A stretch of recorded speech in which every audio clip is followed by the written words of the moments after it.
본 방송에서 제공하는 투자 정보는 투자 판단에 대한 조언입니다. 방송에서 제공하는 주식의 가치, 가격 상승 및 하락에 대해서는 방송사에서 보장하지 않습니다. 실시간 정보 브리핑입니다. 시카고 연은 총재, 연준 제약적 정책 여파 고민해야. 오스탄 골스비 시카고 연은 총재는 연준이 미국 경제에 피해를 주지 않고 얼마나 더 오래 현재 수준의 금리를 유지할 수 있는지 반드시 깊이 생각해봐야 한다고 말했습니다. 라디오 방송국과의 인터뷰에서 사람들은 지금 같은 제약적인 금리 수준을 얼마나 더 오래 유지하고 싶은지 반드시 신경을 쓸 필요가 있다며 너무 오래 지속되면 실업률은 오르기 시작할 것이라고 말했습니다. 반감기 앞둔 비트코인 26일 만에 한때 72,000달러 선 회복. 지지부진하던 가상화폐 대장주 비트코인이 공급량이 줄어드는 반감기를 앞두고 다시 급등세를 나타내고 있습니다. 현지 시간 8일 가상화폐 거래소 코인베이스에 따르면 동부 시간 이날 낮 12시 기준으로 비트코인 한 개당 가격은 24시간 전보다 3.24% 상승한 71,780달러에 거래됐습니다. 테슬라 로보택시 발표 하루 만에 중국 디디 추싱, 내년 자율주행차 양산. 중국 최대 차량 호출앱 디디 추싱이 내년부터 본격적인 무인 자율주행 로보택시 서비스를 제공한다고 밝혔습니다. 중국의 저가 전기차 총 공세에 주춤하고 있는 테슬라가 자율주행 로보택시를 오는 8월 8일에 공개하겠다고 밝힌 지 불과 하루 만으로 가격에 이어 기술 경쟁에서도 박차를 가하는 모습입니다. 여러분의 성공 투자를 책임지겠습니다. 안녕하세요. 증시8 진행을 맡은 최은강입니다. 안녕하세요. 이가은입니다. 어제 3대 지수는 혼조세로 마무리를 지었습니다. CPI와 PPI 발표를 앞둔 상황이기 때문에 관망세가 좀 짙은 모습이었고요. 연준에서는 연내 3회 정도 금리 인하를 시사하긴 했지만 이 시점이나 횟수에 대해서는 아직까지 좀 불안한 상황입니다. 오후 들어서 국채금리가 좀 상승하면서 일단은 나스닥만 소폭 상승한 채 마무리 지었습니다. 이외에 특징적인 부분 중 어떤 게 있었을까요? 네, 3대 지수 중 나스닥 홀로 테슬라의 강세에 힘입어서 상승 마감을 했습니다. 업종별로 보시면 6개의 업종이 올랐고 5개의 업종이 내렸는데요. 자세한 이야기는 잠시 후에 만나보도록 하겠습니다. 네, 그럼 이어서 마감 상황부터 함께 체크해 보도록 하겠습니다.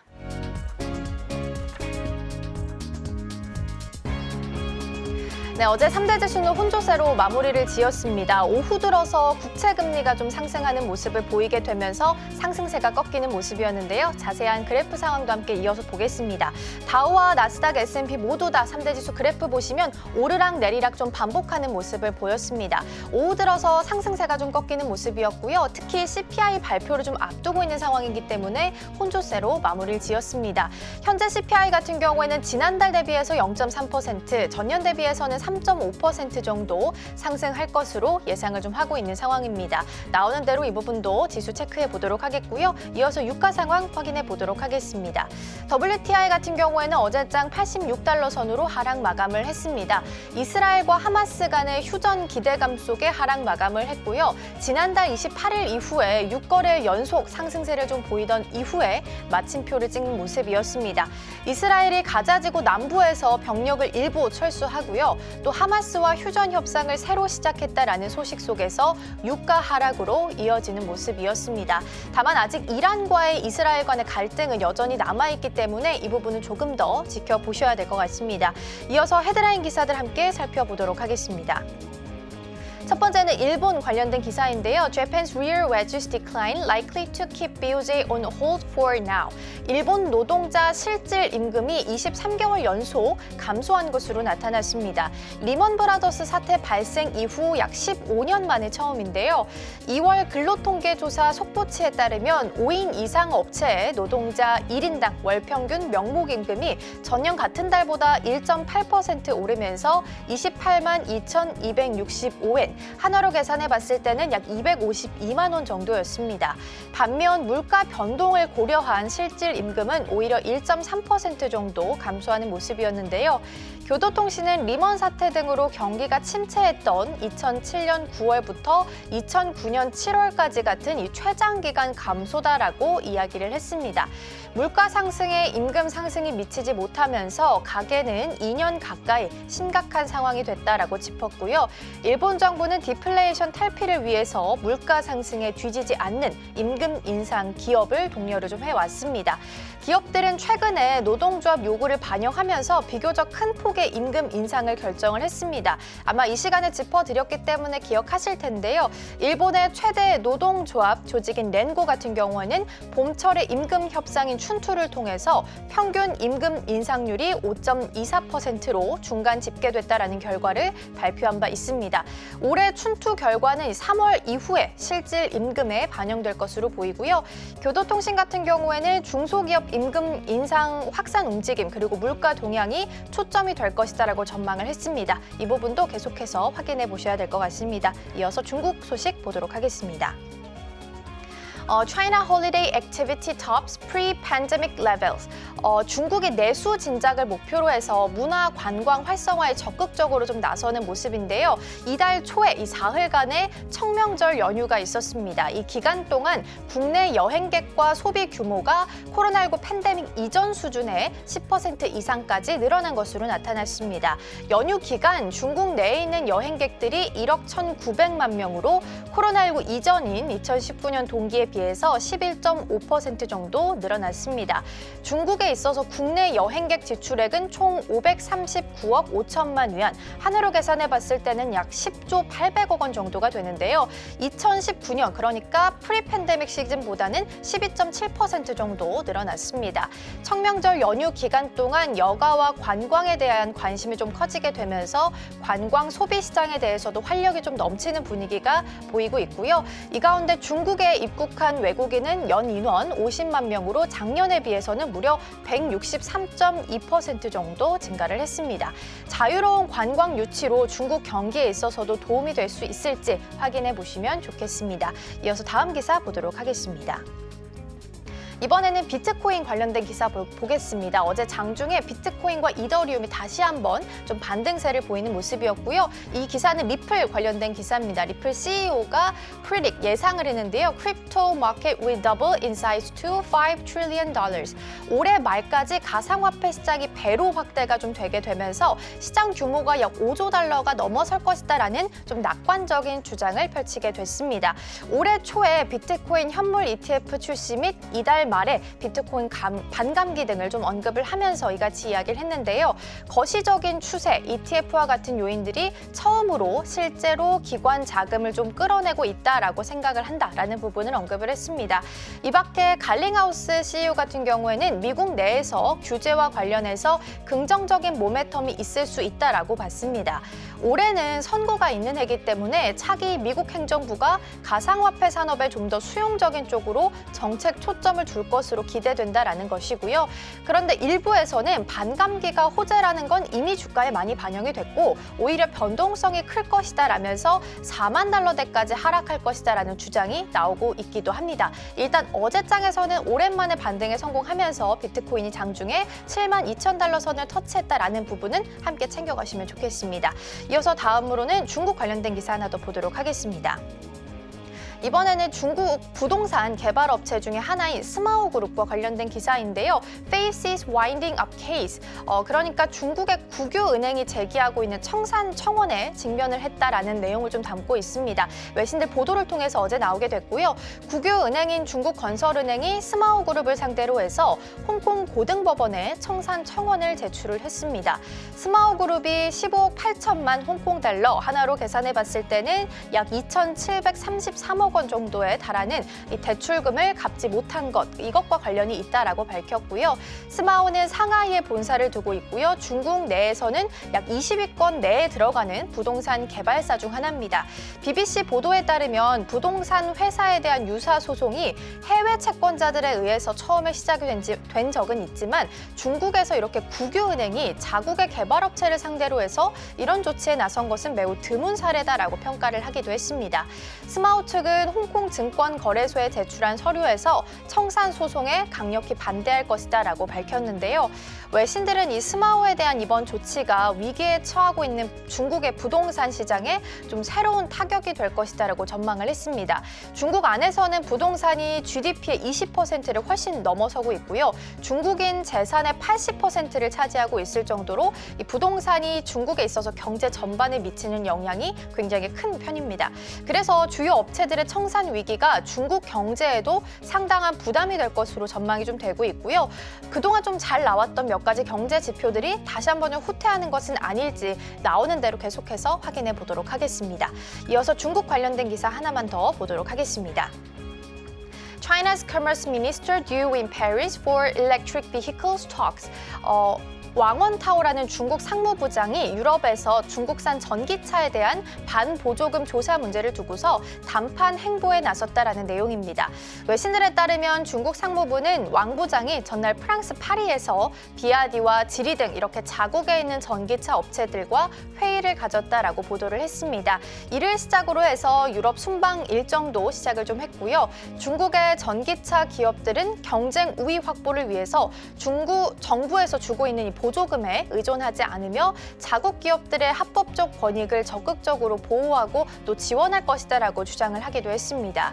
왕 부장의 이번 유럽 순방 같은 경우에는 유럽연합이 지난해 10월에 시작했던 중국산 전기차에 대한 반보조금 조사에 초점이 맞춰져 있습니다.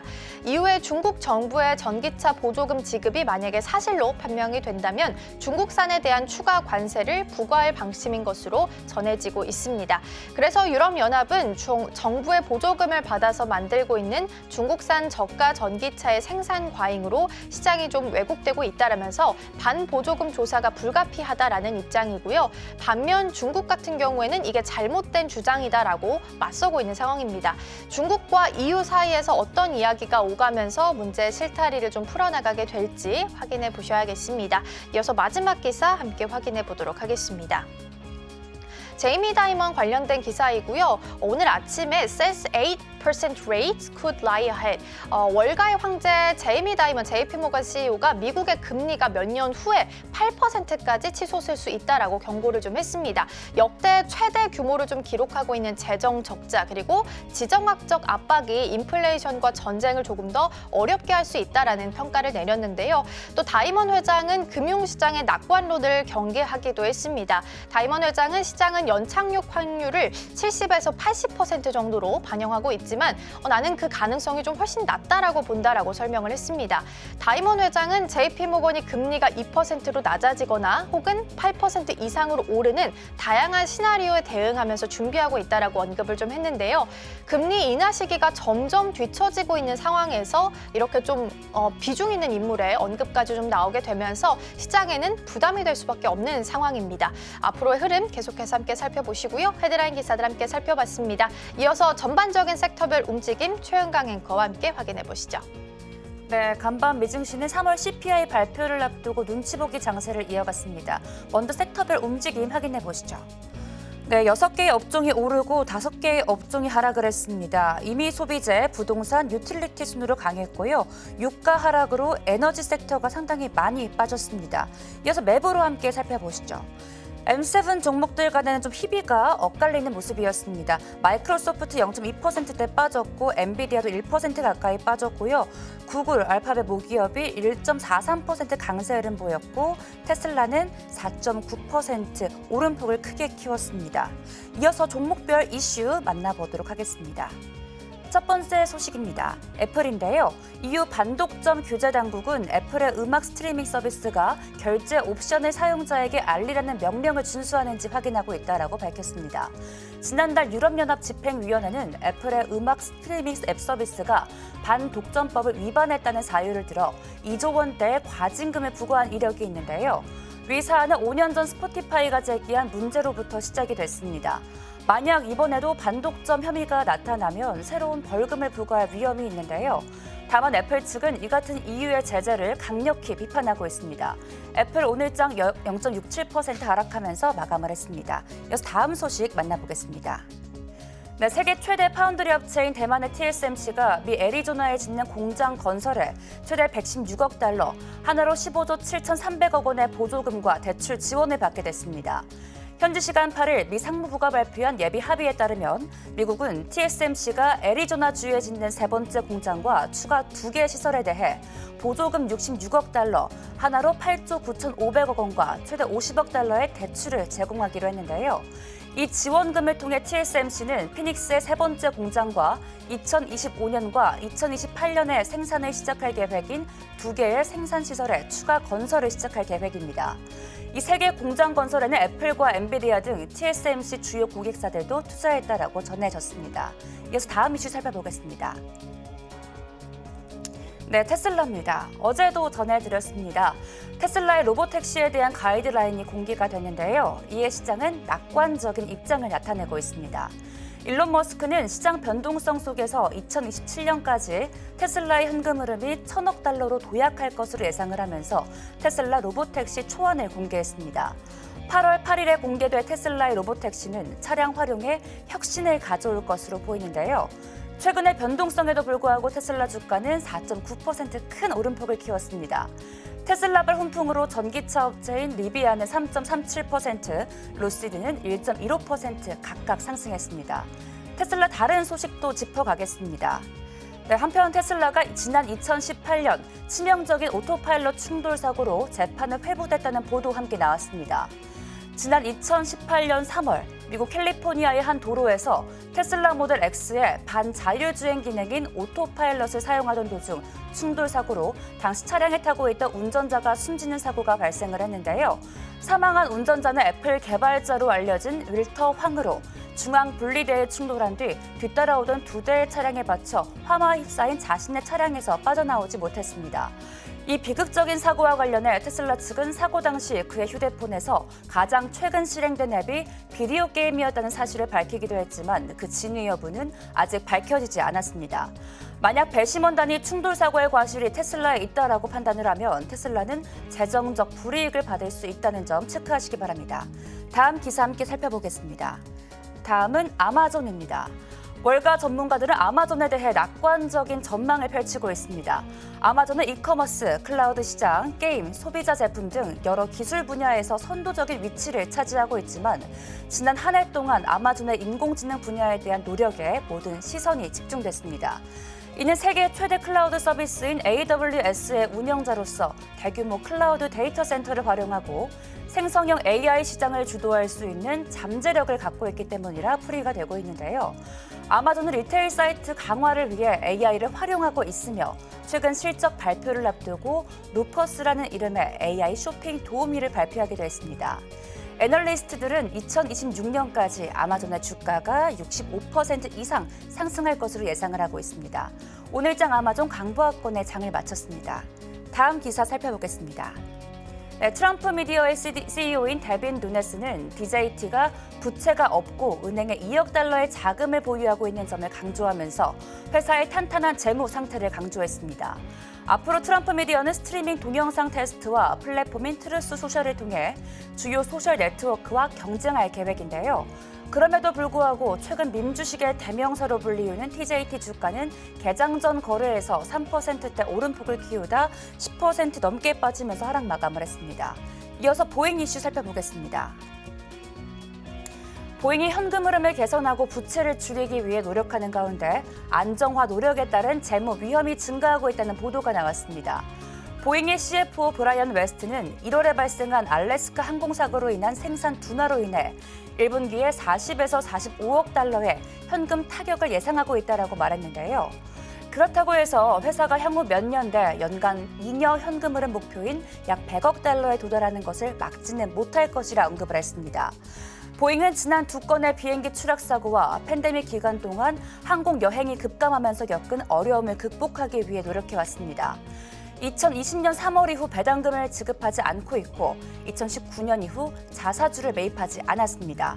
팬데믹 이후 보잉의 신용 등급은 크게 변동이 없었지만 신용평가기관들은 보잉의 재무 상황을 면밀히 주시를 하고 있습니다. 한편 간밤 사우스웨스트의 보잉 737-800에서 엔진 카울링이 떨어져 덴버 국제공항에서 이륙하는 도중 날개 덮개에 부딪혔다고 연방 항공국이 밝혔습니다. 사우스웨스트는 해당 항공편에 탑승한 고객들이 다른 항공기로 환승했으며 목적지에 3시간 늦게 도착했다 언급했는데요. 현재 사우스웨스트 유지보수팀이 항공기를 검토하고 있으며 미 연방항공국은 이 사건을 조사 중입니다. 오늘장 보잉 0.5% 가까운 하락세로 마감을 했습니다. 다음 기사 살펴보겠습니다. 미국의 저가 항공인 스피릿 항공이 유동성 확보를 위해 에어버스 여객기에 주문을 연기했고 260명의 조종사들에 대해 무급 휴직을 실시했다는 보도가 나왔습니다. 스피릿 항공은 연기로 인해 향후 2년간 하나로 4,600억 원의 유동성이 증가할 것이라 밝혔는데요. 이로 인해 환경의 변화에 적응하는 동안 비즈니스를 재설정하고 핵심에 집중할 수 있는 기회를 갖게 됐다 언급했습니다. 오늘장 스피릿 항공 6%대 상승 탄력 보이면서 마감을 했습니다. 다음 기업은 페스틀리입니다. 클라우드 컴퓨팅 회사인 페스틀리 파이버 샌들러가 비중 확대 의견으로 상향 조정을 한 후 개장 후 4% 가까이 상승하다 8% 시세 내며 마감을 했습니다. 파이퍼 샌들러의 애널리스트는 강력한 밸류에이션과 안정적인 펀더멘털이 매력적이라 언급을 했습니다. 다음 기사 살펴보겠습니다. 로터스 테크놀로지인데요. 고급 스포츠카 판매업체이자 전기자동차 제조업체인 로터스 테크놀로지의 첫 실적이 발표됐습니다. 지난 2월 말 스펙 합병을 통해 상장 기업이 된 후 첫 분기 보고서인데요. 자사는 4분기 매출이 약 3억 6천만 달러로 전년 동기 대비 92% 증가했으며 이에 더해 같은 기간 동안 차량 출하량은 총 3,799대로 전년 대비 110% 증가했다라고 발표했습니다. 그럼에도 불구하고 오늘장 로터스 테크놀로지 1%대 강세를 보이면서 마감을 했습니다. 마지막 기사 살펴보겠습니다. 미국의 대형은행 웰스파고가 S&P 500 지수의 연말 목표치를 월가 증권사 중 가장 높은 5,535선으로 상향 조정했습니다. 인공지능에 대한 낙관론과 차입 비용의 잠재적 완화를 이유로 들었는데요. S&P 500 지수는 올해 들어 지금까지 9%가량 올랐고 금리 인하에 대한 기대감과 AI 붐에 대한 투자 열풍에 힘입어 업종 전반적으로 상승을 했습니다. 웰스파고는 AI의 성장 스토리로 인해 투자자들의 관심이 전통적인 밸류에이션 측정 방식에서 변화하고 있다라고 언급을 했습니다. 현지 시간 10일 발표되는 CPI와 3월 FOMC 의사록 함께 주시하시면 좋을 것 같습니다. 지금까지 외신 브리핑 최은강이었습니다.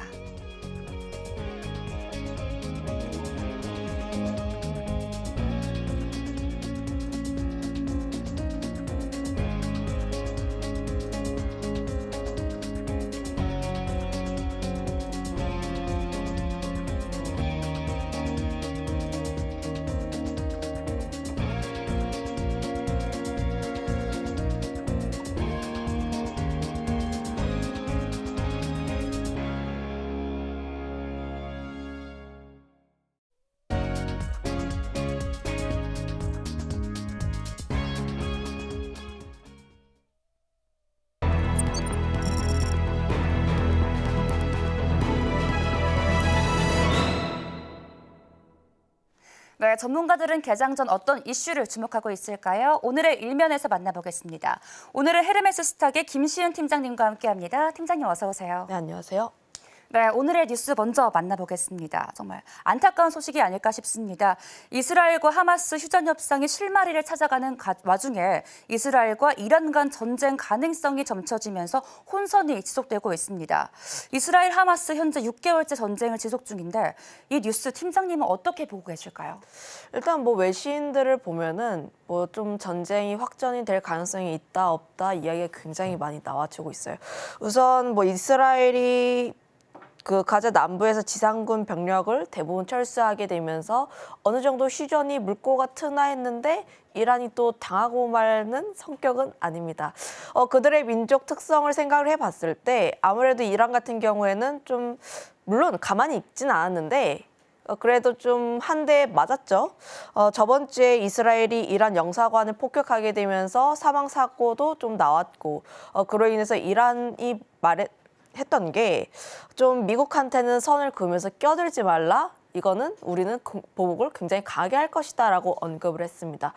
그러면 이란이라는 민족의 특성을 생각을 해봤을 때 한 대 일단 맞았습니다. 그러면 일단 한 대를 다시 한번 더 돌려줄 가능성이 굉장히 크게 나와주고 있기 때문에 우리는 이 리스크에 대해서 조금 더 체크를 해볼 필요가 있다. 중동 지정학적 리스크가 거진 6개월째 이어가고 있는 양상인데 이란은 좀 그동안 계속 전면전을 피해왔어요. 좀 우회적으로 좀 돕는 방식을 취했지 이렇게 공격적으로 대놓고 좀 이야기를 하지 않았기 때문에 관련했을 때 불안감은 계속해서 커질 수밖에 없는 요소가 계속 나와주고 있다. 물론 이런 중동의 지정학적 리스크가 원투데이 나온 이슈는 아니에요. 그럼에도 불구하고 이 이슈 같은 경우는 우리가 계속 체크를 해봐야 하는 게 중동 지정학적 리스크로 인해서 굉장히 다양한 요소들이 좀 움직이고 있다. 특히 유가라든지 원자재라든지 이런 쪽에 대해서 계속 상승 랠리가 이어가고 있는 부분이 나와주고 있어서 우리는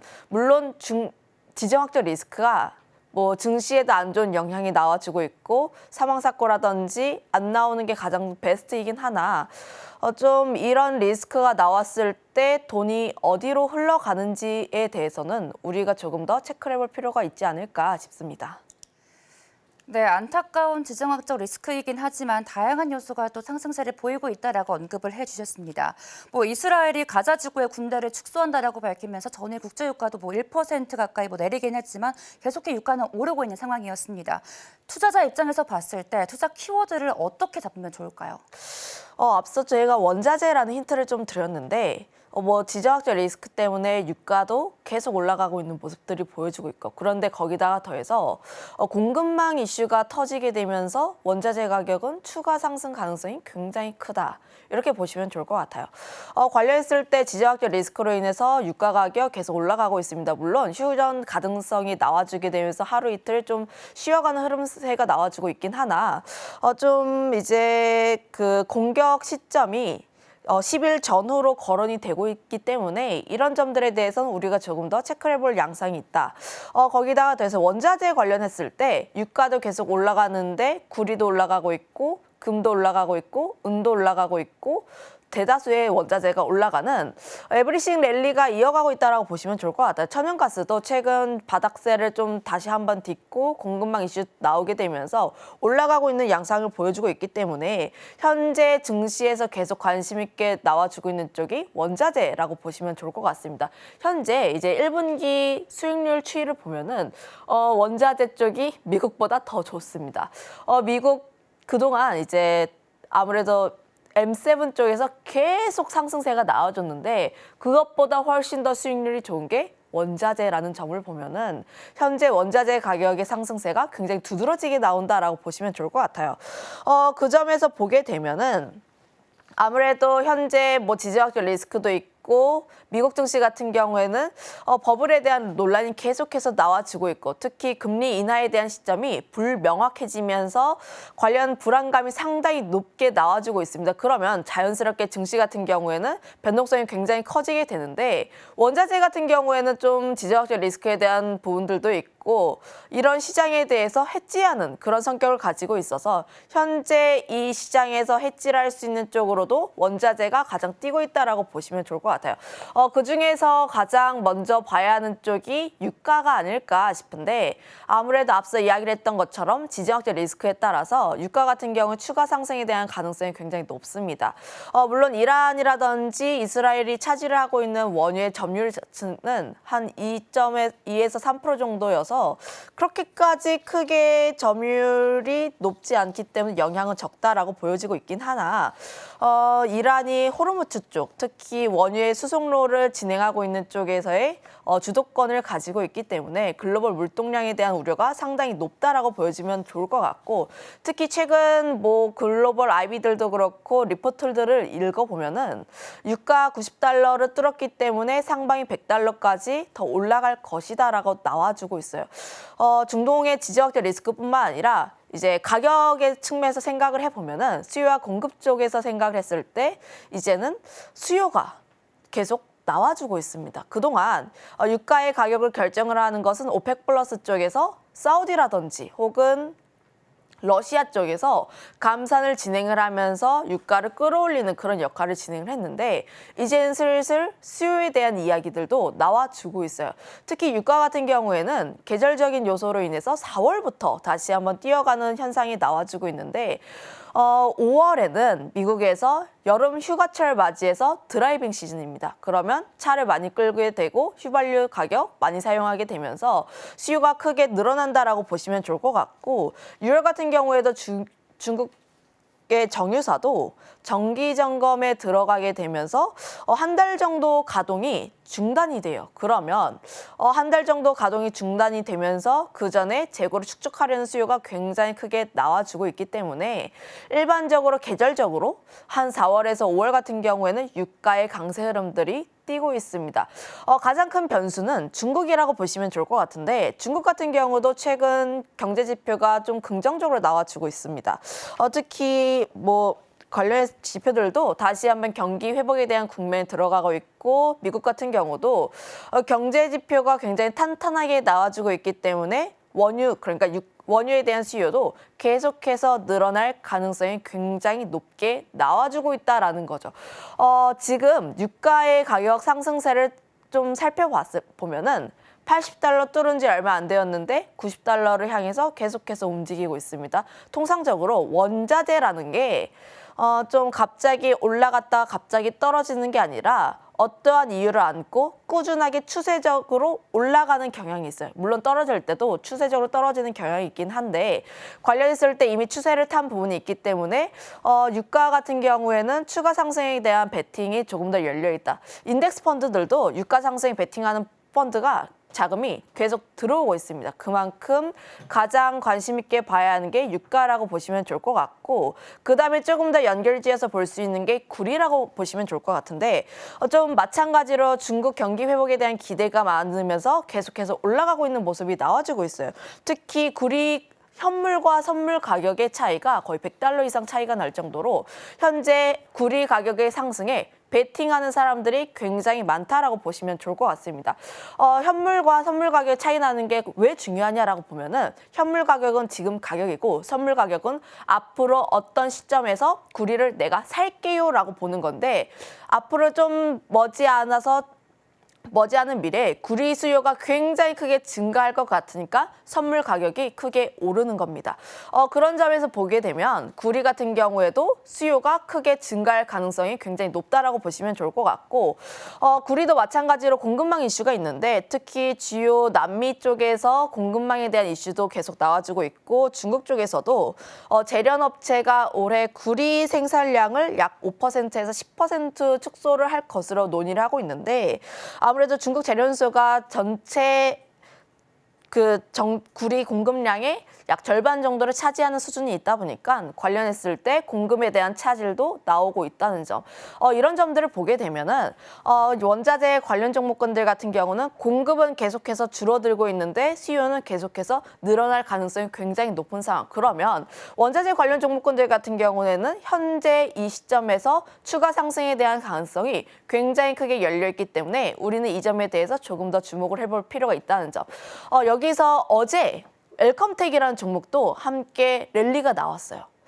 물론 금 가격 같은 경우도 보면은 지난 10월, 11월 금리 인하의 시점이 나오게 되면서 좀 주가가 올라가는 경향이 나왔습니다만 금 가격도 함께 올라가는 경향이 굉장히 높습니다. 앞서 이야기를 했던 것처럼 지정학적 리스크로 인해서 안전자산 선호 심리가 추가적으로 오르나든지 혹은 금리 인하의 시점이 좀 그래도 방향성이 정해지면서 달러 약세를 띠게 되면 대체 관계인 금 가격도 함께 상승할 가능성이 굉장히 높다. 거기다가 중국이라든지 혹은 중동, 러시아 이런 쪽에서 달러 매집을 하는 것보다 금을 조금 더 추가적으로 매입을 하는 그런 경향이 계속 나와주게 되면서 금 가격이 온스당 2,300달러를 돌파를 했는데 사상 최고치입니다. 이 가격이 2,300이라는 선 자체가 굉장히 힘겹게 뚫은 것이기 때문에 좀 금 가격 같은 경우도 우리가 조금 더 주시를 해볼 필요가 있지 않을까. 지정학적 리스크만 보더라도 금 가격 같은 경우는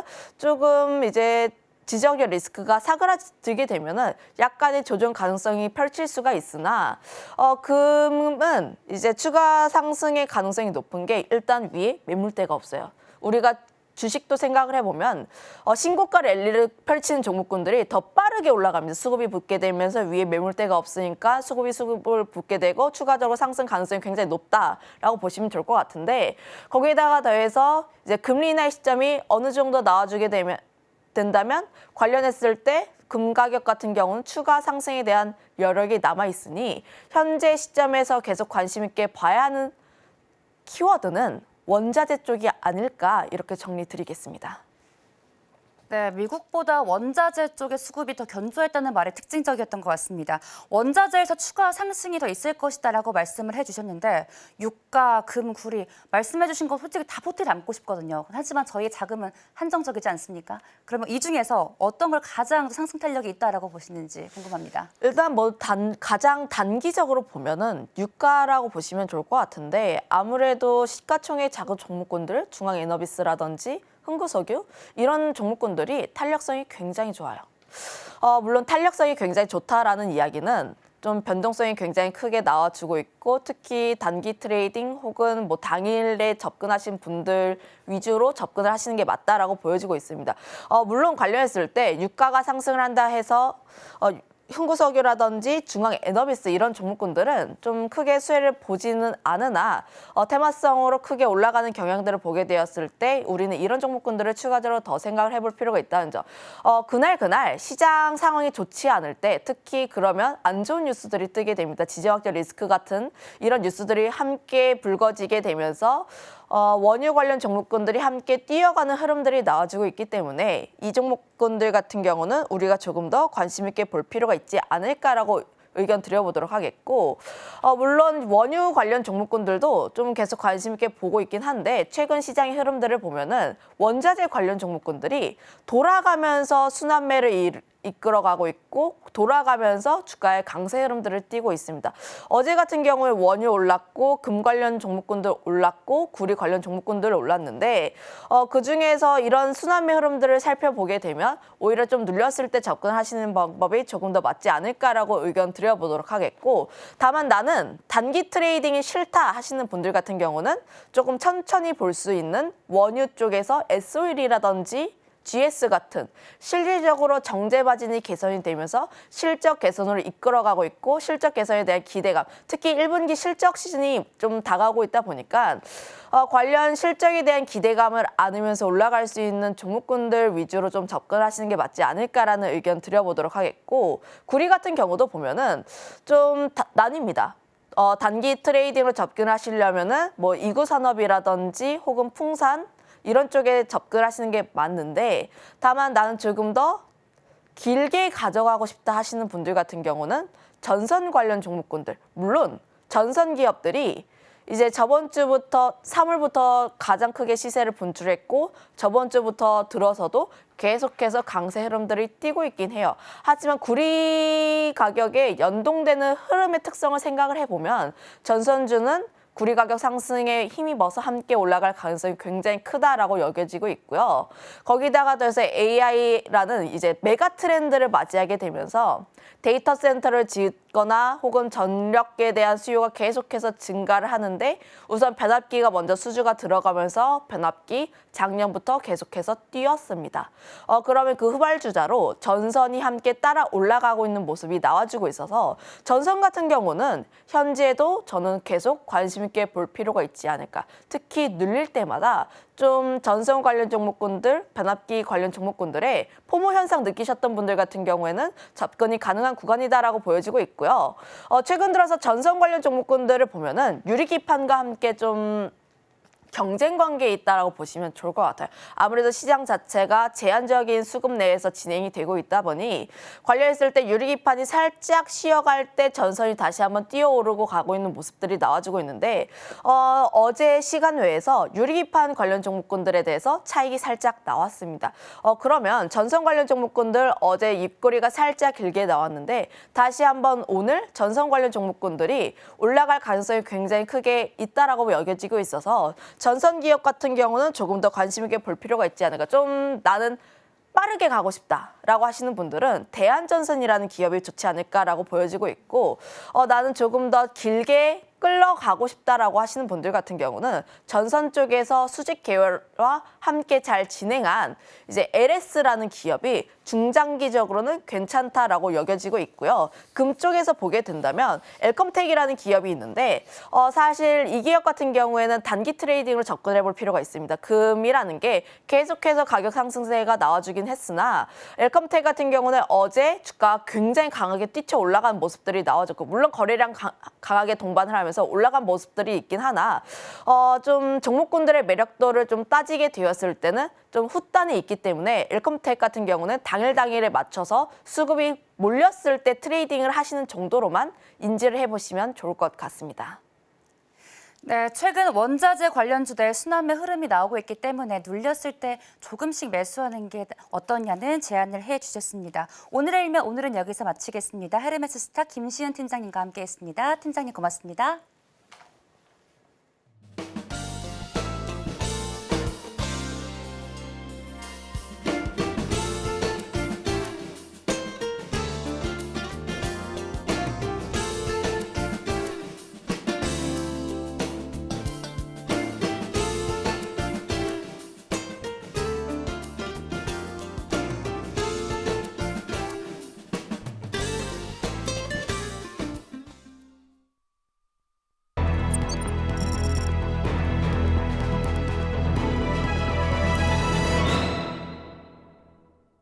개장하기 전 어제의 장을 돌아보고 다시 한번 정리해보는 시간 가져보도록 하겠습니다. 시간 후에 외 시간이고요. 오늘 도움 말씀하는 진희 인베스트먼트 정선우 대표 화상으로 연결되어 있습니다. 대표님 안녕하세요.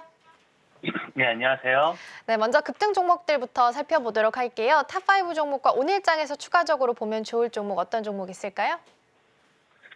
일단 급등했던 종목 같은 경우는 이제 최근에 이제 상장 폐지 시즌이 지나가고 나면서 대다수의 기업들이 뭐 감사 보고서를 제대로 제출을 했던지 아니면 제출하지 못한 데에 따른 뭐 거래 정지 이런 것들이 나와줬었는데 어제 시간에는 이런 이 감사 보고서 제출을 계속해서 지연하던 기업이 정상적으로 감사 보고서 제출을 함으로써 시간에 또 급등하는 모습을 확인해 보실 수 있고요. 또 이와 별개로 다른 이슈 같은 경우는 이제 HLB 글로벌 기업이 이 회장이 추가적인 지분을 추가 취득합니다. 지분을 추가적으로 취득하다 보니까 아무래도 그 기업에 대한 추가적인 모멘텀 이런 것들이 있지 않을까라는 반사익으로서 이 계열사들 움직이는 것도 확인해 보실 수 있습니다. 자, 그래서 첫 번째로는 이 DYD라는 종목이 있어요.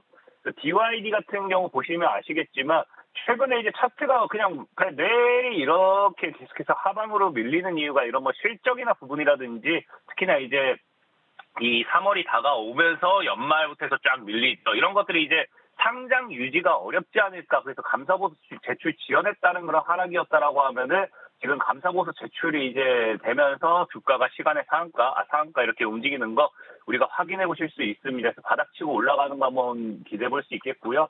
자, 이거와 또 별개로 두 번째 아스트라는 종목이 있죠.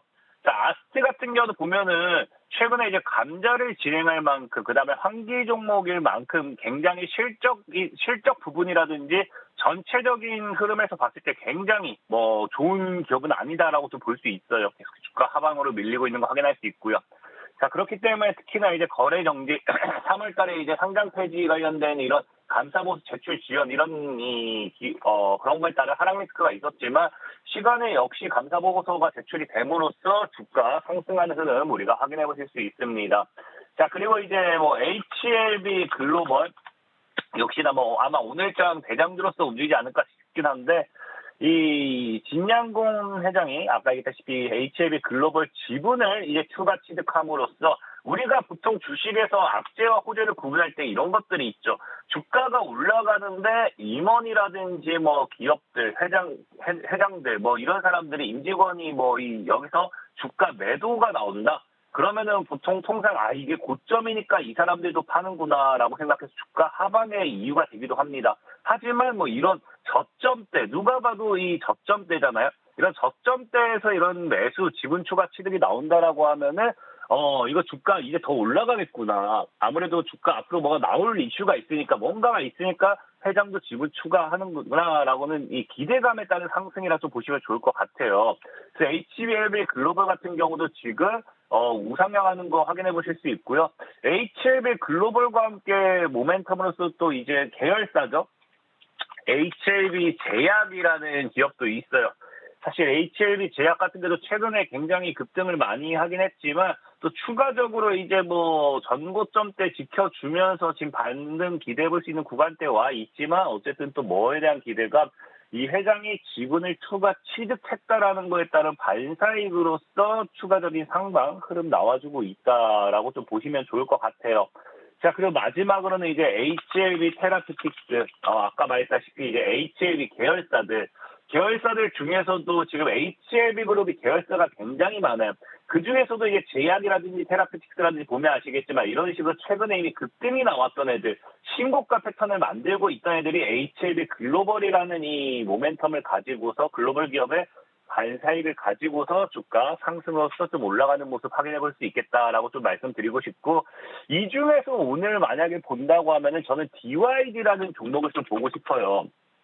자, DYD라는 종목 보고 싶은 이유가 사실 뭐 아까 앞서 얘기했던 그 다른 모든 종목들은 차트가 고점대 아까 얘기했지만 신고가 랠리로서 좀 달리고 있었습니다. 자, 그와 별개로 뭐 DYD, 아스트 이런 애들은 뭐다 주가가 보면 알겠지만 바닥이죠. 사실 뭐 아스트도 소개시켜드릴 수 있긴 하겠지만 아스트가 환기 종목인 만큼 리스크가 없는 건 아니기 때문에 아스트를 소개시켜드리긴 그렇고요.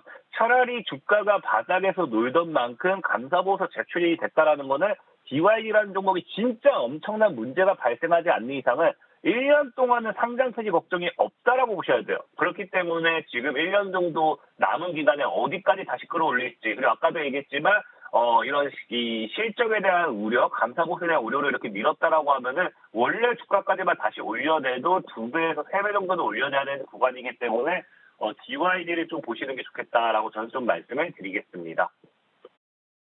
네, 먼저 급등 종목들부터 살펴봤습니다. 앞에 HLB 붙어있는 그룹주들이 좀 상당히 이름을 좀 많이 올렸습니다. HLB 글로벌과 관련해서 지분 취득 소식이 전해지게 되면서 투자자들은 좀 호재로 판단을 한 것 같고요. 오늘장에서 DYD 추가로 좀 살펴보자라고 말씀해 주셨습니다. 일단 감사 보고서가 제출됐기 때문에 상장 폐지에 대한 우려감은 해소가 된 상황이고요. 더불어서 지금 차트상으로 주가가 좀 최바닥에 위치하고 있다라는 부분까지 함께 장점으로 좀 기억해 주시면 좋을 것 같습니다. 반대로 급락했던 종목들도 살펴보도록 하겠습니다. 탑5 종목과 오늘장에서 유의 깊게 봐야 될 종목이 있다면 어떤 종목이 있을까요? 급락했던 종목들은 그냥 간단합니다. 뭐 이런 게 뭐 어떤 기업에 대한 이슈가 아니라 뭐 저희도 얘기했지만 투자 경고라든지 주의라든지 뭐 단기 과열 이런 것들이 다 전체로 나오는 게 급등하는 종목들에 이제 붙는 것들이겠죠. 그래서 단기간에 급등이 나왔던 종목들이 이건 이슈를 가지고서 조금 이제 그 하락 제동이 걸렸다 보시면 좋을 것 같고요. 첫 번째로는 이제 흥하해운이라는 종목이 있습니다. 자, 흥하해운 같은 경우도 최근에 단기 급등이 많이 나와주죠. 근데 이제 흥하해운 같은 경우는 이제 스팸 과다 관여라고 해서 전에도 얘기했지만 이 종목 급등할 겁니다. 흥하해운 뭐 2만 원까지 갈 겁니다. 뭐 이런 스팸 문자가 굉장히 많이 오니까 신고 접수가 많이 됐다라고 보시면 좋아요. 그렇기 때문에 그런 이 신고에 따른 하락이다. 좀 보시면 좋을 것 같고요. 자, 또 이제 두 번째로는 IMT라는 종목이 있어요. IMT 같은 경우도 보면은 순간 이제 최근에 단기 급등이 나왔습니다. 그러면서 신고가 패턴이 저항대 맞는 자리에서 뭐가 붙기 시작하냐고 하면요. 단기 과열 지정 예고 추가 급등이 나오면은 단기 과열 걸린다. 그러니까 아무래도 저항 리스크도 있기 때문에 추가적인 물량 빠지는 모습이지 않나 좀 생각을 해보고 있습니다.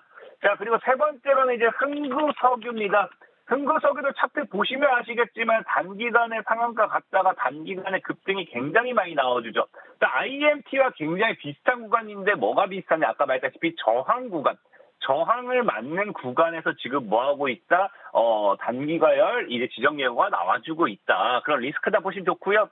자, 이제 네 번째로는 세명전기라는 종목이 있습니다. 세명전기 같은 경우도 주가가 엄청나게 급등하다 보니까 지금 두 번 딱딱 급등하다 보니까 단기 과열 지정 예고 걸렸다 보시면 좋아요. 그리고 이제 마지막으로 이제 피롭틱스인데 피롭틱스 같은 경우도 주가가 단기간에 많이 올라왔죠. 그러니까 투자 경고 종목 지정 예고입니다. 그렇기 때문에 이런 뭐 급등, 오늘 이제 어제 시간에 하락했던 종목들을 급등하는 이 종목들, 그 단기간에 급등했던 종목들 위주로 경고, 주의 뭐 이런 딱지가 붙으면서 하락했다 보시면 좋을 것 같고요. 자, 오늘 저는 제일 조심했으면 하는 종목은 흥하해운이라고 좀 말씀을 드릴게요. 제가 전에도 말했지만 이런 이 흥하해운 같은 애들, 그러니까 흥하해운이 문제가 아니라 이런 이 스팸이 붙는 애들은 뭐가 문제가 되냐고 하면은 진짜로 갑니다. 가면 좋은 거죠. 근데 언제까지 갈지 몰라요. 가다가 갑자기 거래 정지 띡 상장 폐지 사유 발생 이렇게 거래 정지되는 경우가 많아요. 스팸이 많이 붙은 애들은. 그렇기 때문에 개별적으로 이런 스팸 이런 이 과다 관여 이런 종목들은 좀 피하시는 게 좋겠다 말씀을 좀 드리겠습니다. 네, 이렇게 해서 급락했던 종목들도 좀 살펴봤습니다. 단기간에 많이 올라와 있었던 종목들 위주로 해서 지금 경고나 투자 주의가 좀 딱지가 붙은 종목들이 급락에 이름을 올리게 됐고요. 오늘 장에서는 흥하해운 좀 유의 깊게 보자라고 말씀해 주셨습니다. 스팸 과다 관여 리스크가 좀 있기 때문에 이 부분은 주가의 흐름 계속해서 체크해 보실 필요 있겠습니다. 오늘 도움 말씀은 여기까지 듣도록 하겠습니다. 대표님 고맙습니다. 오늘의 핵심입니다. 현지 시간 10일 발표되는 CPI를 앞두고 혼조세로 장을 마쳤습니다. 3대 지수 중 나스닥 콜로 테슬라발 강세로 상승 마감했습니다. 이스라엘과 하마스의 휴전이 진행되고 있지만 이란의 보복 가능성이 점쳐지고 있습니다. 이 상황 속 원자재 업종 주목하시면 좋겠습니다. 시간의 급등주로는 DYD, 시간 외 급락주로는 흥하해운 꼽아주셨습니다. 네, 저희가 방송 중에 제공해드린 정보는요, 투자 판단을 위한 조언일 뿐 해당 종목의 가치와 수익률은 보장하지 않습니다. 저희는 잠시 후 증시 9로 돌아오겠습니다. 시청해주신 여러분 고맙습니다.